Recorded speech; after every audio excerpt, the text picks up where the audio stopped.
ओम शांति। 12/10/2021 प्रातः मुरली। ओम शांति। बाप दादा मधुबन।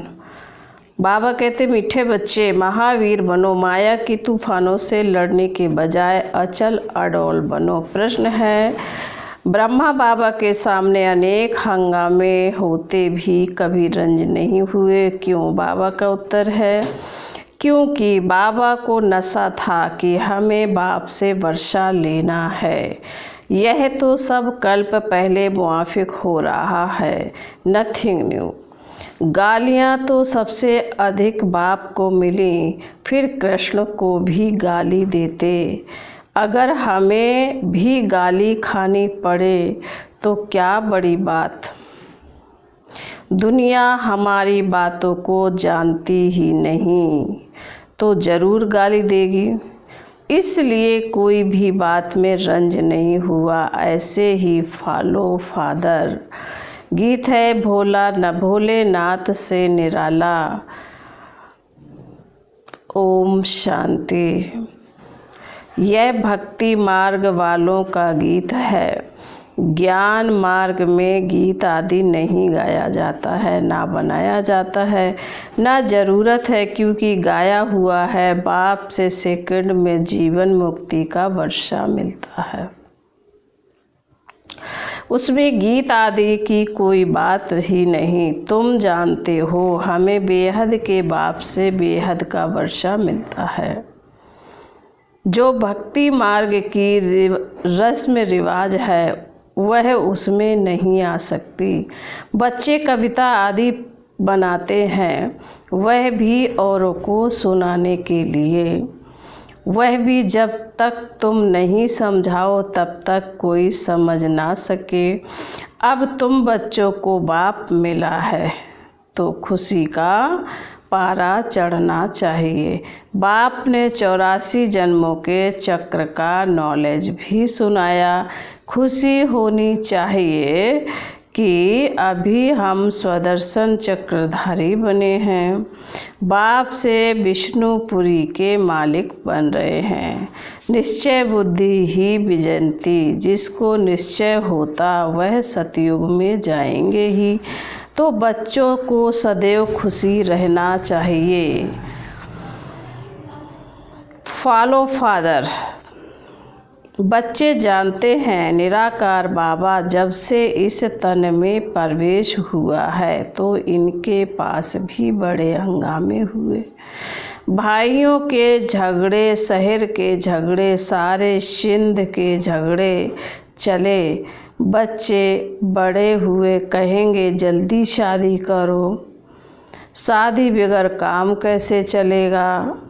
गीता पढ़ना मिस नहीं करते थे। जब मालूम पड़ गया कि गीता का भगवान शिव है तो वह गीता पढ़ना छूट गई।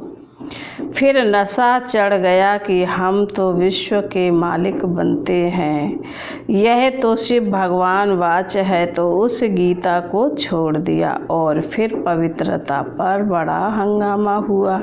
भाई, काके, चाचे आदि कितने थे, इसमें बहादुरी चाहिए ना। तुम हो ही महावीर, महावीर ने सिवाय एक के और कोई की परवाह नहीं। पुरुष है रचता, रचता खुद पावन बनता है, तो रचना को भी पावन बनाना है। पवित्र हंस और अपवित्र बगुले इकट्ठे कैसे रह सकते हैं? क्रिएटर तो झट हुक्म करेगा, हमारी मत पर चलना है तो चलो, नहीं तो निकल जाओ। तुमको पता है, लौकिक बच्ची शादी की हुई थी, उनको मिला ज्ञान तो बोले वाह बाप, वाह। फिर बाप कहते हैं पवित्र बनो, तो हम क्यों नहीं बनेंगे? जवाब दें दिया पति को कि हम विष नहीं देंगे। बस इस बात पर ही बहुतों का झगड़ा चला। बड़े बड़े घरों से बच्चियां निकल आईं, कोई भी परवाह नहीं की। जिनकी तकदीर में नहीं है तो समझ भी ना सकें। पवित्र रहना है तो रहो, नहीं तो जाकर अपना प्रबंध करो। इतनी हिम्मत भी तो चाहिए ना। बाप के सामने कितने हंगामे हुए। बाबा को कभी रंज हुआ? देखा, अमेरिका तक अखबारों में निकल गया। नथिंग न्यू, यह तो कल्प पहले मुआफिक होता है। इसमें डर की बात क्या है? हमको तो अपने बाप से वर्षा लेना है, अपनी रचना को बचाना है। बाप जानते हैं सारी क्रिएशन इस समय पतित है, मुझे ही सबको पावन बनाना है। बाप को ही सब कहते हैं, हे पतित पावन लिबरेटर आओ, तो उनको ही तरस पड़ता है। रहीम दिल है ना। तो बाप समझाते हैं कि बच्चे कोई भी बात में डरो मत, डरने से इतना ऊंच पद पा नहीं सकेंगे।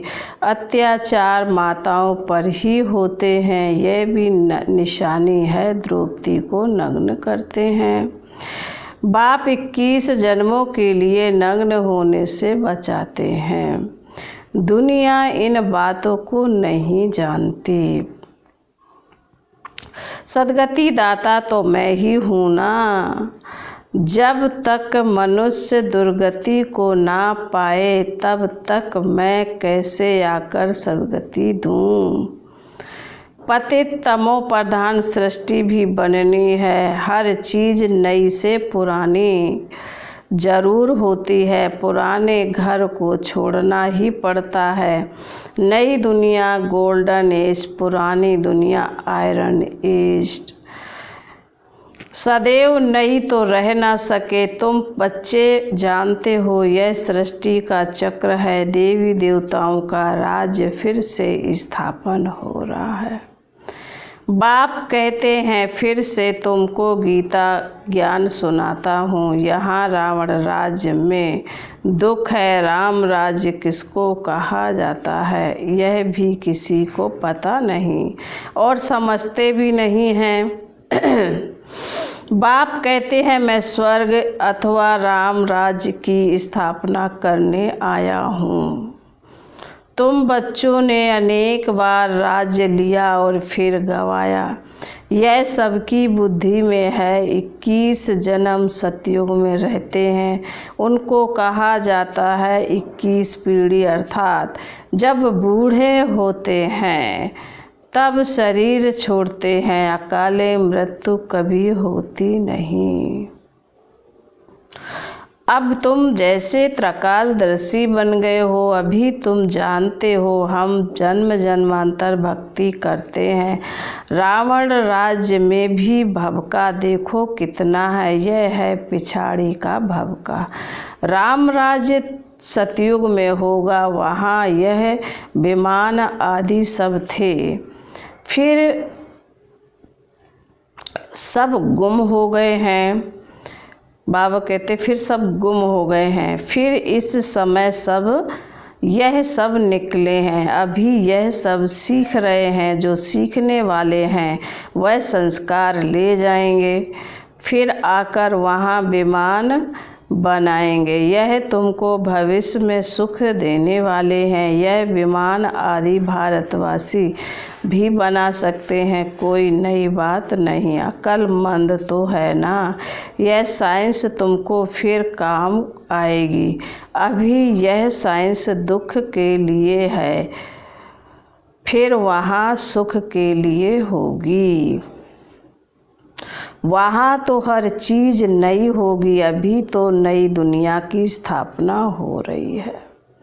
बाप ही नई दुनिया की राजधानी स्थापन कर रहे हैं। तो बच्चों को महावीर बनना है। दुनिया में यह कोई थोड़े ही जानते कि भगवान आया हुआ है। बाप कहते हैं गृहस्थ व्यवहार में रहते कमल फूल समान पवित्र बनो, पवित्र रहो। इसमें डरने की बात नहीं। करके गाली देंगे गाली इनको भी बहुत दी है, कृष्ण ने गाली खाई ऐसा दिखाते हैं। अब कृष्ण तो गाली खा ना सके, गाली तो कलयुग में जाते हैं। तुम्हारा रूप जो अभी है फिर कल्प बाद इस समय होगा, बीच में हो ना सके, जन्म बाई जन्म फ्यूचर्स बदल जाते हैं। एक आत्मा को 84 जन्मों में एक जैसे फीचर मिल ना सके, सतो रजो तमो में आते जाते हैं, फीचर्स बदलते जाते हैं, यह ड्रामा बना हुआ है। 84 जन्मों में जो फीचर्स वाले जन्म लिए हैं वही लेंगे। अब तुम जानते हो इनके फीचर्स बदल दूसरे जन्म में यह लक्ष्मी नारायण होंगे।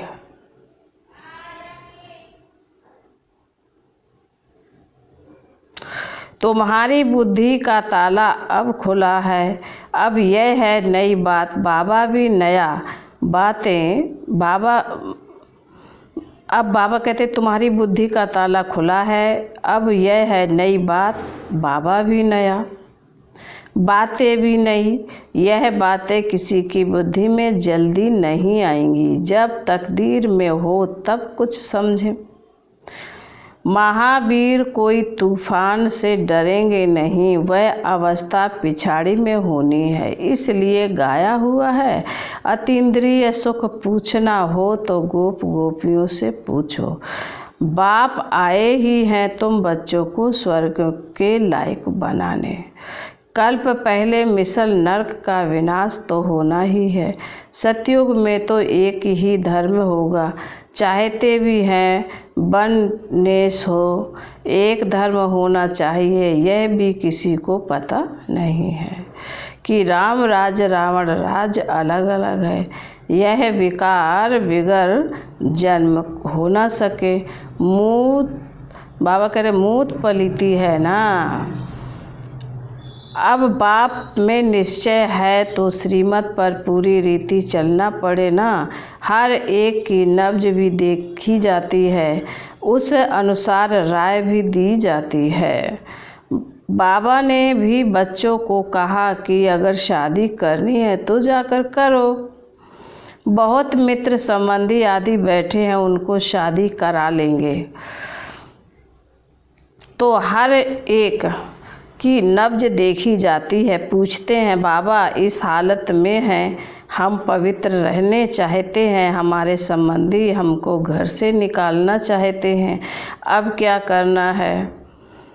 यह पूछते हो। पवित्र रहना है, अगर नहीं रह सकते हो तो जाकर शादी करो। अच्छा, समझो किसी की सगाई हुई है, राजी करना है, हर्जा थोड़े ही है। हथियाला जब बांधते हैं तो भी कहते हैं यह तुम्हारा पति गुरु है। अच्छा, उस समय तुम उनसे लिखवाते जाना, मानती हो मैं तुम्हारा गुरु ईश्वर हूँ, लिखो। अच्छा, अब मैं तुमको हुक्म देता हूँ, पवित्र रहना है।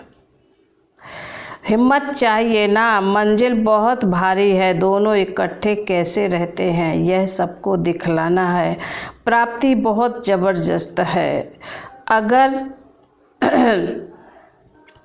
आग तब लगती है जब प्राप्ति का पता नहीं है। बाप कहते हैं इतनी बड़ी प्राप्ति होती है तो एक जन्म पवित्र रहो तो क्या बड़ी बात है। हम तुम्हारा पति ईश्वर हैं, हमारी आज्ञा पर पवित्र रहना पड़ेगा। बाप युक्तियाँ बता देते हैं। भारत में यह कायदा है, स्त्री को कहते हैं तुम्हारा पति ईश्वर है, उनकी आज्ञा पर चलना है, पति के पांव दबाना है, क्योंकि समझते हैं लक्ष्मी ने नारायण के पांव दबाए थे। बाबा कहते यह आदत कहाँ से निकली? इन झूठे चित्रों से। सतयुग में तो ऐसी बातें होती नहीं। नारायण कब थकता है क्या जो लक्ष्मी बैठ पांव दबाएगी? थकावट की बात हो न सके, यह तो दुख की बातें हो जाती हैं। वहाँ दुख कहाँ से आया तो कितनी झूठी बातें लिख दी हैं। बाबा को छोटेपन से ही वैराग रहता था, इसलिए भक्ति करते थे। बाबा बच्चों को युक्ति बहुत अच्छी बताते हैं। कोई बच्चे को संबंधी तंग करते हैं, अच्छा शादी कर लो, स्त्री तुम्हारी हो गई है, फिर कोई कुछ कर ना सके, आपस में मिल पवित्र रहो, कंपेनियन हो गए। विलायत में बूढ़े होते हैं तो संभाल के लिए कंपेनियन रख देते हैं, सिविल मैसेज करते हैं, विकार में नहीं जाएंगे। अब तुम जानते हो हम एक बाप के बच्चे आपस में भाई भाई हो गए हैं। दादे से वर्षा लेते हैं, बाप को बुलाते भी पतित दुनिया में हैं। हे पतित पावन, अब सीताओं के राम। मनुष्य राम राम जपते हैं तो सीता को थोड़े ही याद करते हैं। उनसे बड़ी तो लक्ष्मी है, परंतु याद तो एक बाप को करते हैं। लक्ष्मी नारायण को फिर भी जानते हैं, शिव को तो कोई जानते नहीं। आत्मा बिंदी है तो आत्माओं का बाप भी बिंदी होगा ना। आत्मा में सारा ज्ञान है, उनको कहा जाता है ज्ञान का सागर। तुम आत्मा भी ज्ञान सागर बनती हो। ज्ञान सागर बैठ तुम आत्माओं को समझाते हैं। आत्मा चैतन्य है, तुम्हारी आत्मा ज्ञान का सागर बन रही है। सारी सृष्टि के आदि मध्य अंत का ज्ञान तुमको है। मीठे बच्चों को हिम्मत रखनी चाहिए। बाबा कहते हैं मीठे बच्चों को हिम्मत रखनी चाहिए। हमको बाबा की श्रीमत पर चलना चाहिए ना। बेहद का बाप बेहद के बच्चों को स्वर्ग का मालिक बनाते हैं तो बाप कहते हैं तुम भी अपनी रचना को हाथ में रखो। अगर बच्चा तुम्हारी आज्ञा नहीं मानता है तो बच्चा नहीं, वह तो कपूत ठहरा। आज्ञाकारी फरमानदार बच्चा हो तो वर्षे का हकदार बन सकता है। बेहद का बाप भी कहते हैं मेरी श्रीमत पर चलेंगे तो तुम ऐसे श्रेष्ठ बनेंगे, नहीं तो प्रजा में चले जाएंगे। बाप तुमको नर से नारायण बनाने आए हैं। यह है सच्ची सत्यनारायण की कथा। तुम राजाई प्राप्त करने आए हो। अब मम्मा बाबा राजा रानी बनते हैं तो तुम भी हिम्मत करो। बाप को जरूर आप समान बनाएंगे। बाप तो ज़रूर आप समान बनाएंगे। प्रजा बनने में ही राजी नहीं होना चाहिए, पुरुषार्थ करना है। हम बाप से पूरा वर्षा लेंगे, बारी जाएंगे, तुम उनको अपना वारिस बनाएंगे तो यह तुमको 21 जन्म के लिए वर्षा देंगे। बाप बच्चों पर बारी जाते हैं। बच्चे कहते बाबा यह तन मन धन सब आपका है। आप बाप भी हो तो बच्चे भी हो। त्वमेव माता च पिता त्वमेव।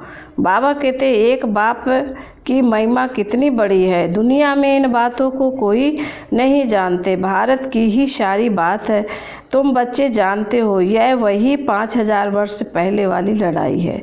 अभी स्वर्ग की स्थापना हो रही है तो बच्चों को सदैव बहुत खुशी में रहना चाहिए।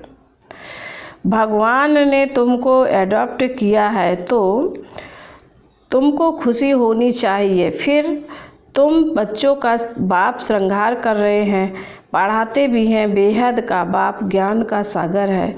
हमको सारी सृष्टि के बाबा कह हमको सारी सृष्टि के आदि मध्य अंत का राज समझाते हैं।